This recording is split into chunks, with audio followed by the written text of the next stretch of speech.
Wow, Carla, may sasakyan na nga ba? Yan ang ating pag-usapan for today's video. At bago natin ipagpatuloy ang ating pagsa for today's video, kung bago ka pa lang sa aking channel, please subscribe po, like, and pagkit na rin po natin guys ang notification bell upang ma-update po tayo tuwing ako po nag-upload sa mga viral and trending video. Alam niyo ba guys na kumakalat na itong si Carla ay may sasakyan na nga daw ba?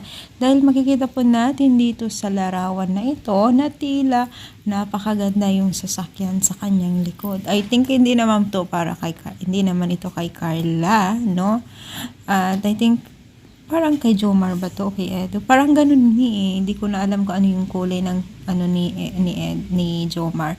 Pero syempre, kung ina-assume natin na magkaroon ng or meron na sasakyan, nako, madali lang yan kay Carla mga mima. Alam natin yan kung gaano naman po ka-bless ngayon ni Carla sa financial, di ba? So, pag-pray lang natin siya na makamit niya ang kanyang pangarap dahil itong si Carla ay napakalayo na po ang kanyang narating at talagang kita natin yung mga aura niya, mga damit, ganun, di ba?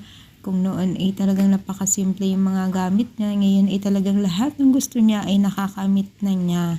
At yan ay nagpapatunay yan sa mga latest vlog ng Team Kalingap at mga pictures po ni Carla. At ang swerte pa nga niya kasi nakapunta na sa iba't ibang bansa, di ba?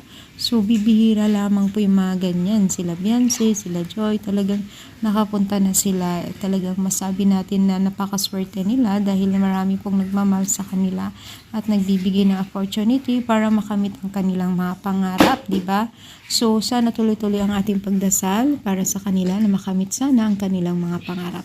Ano ang masasabi mo? I-comment lang, palike po ang ating video. Thank you and God bless all guys.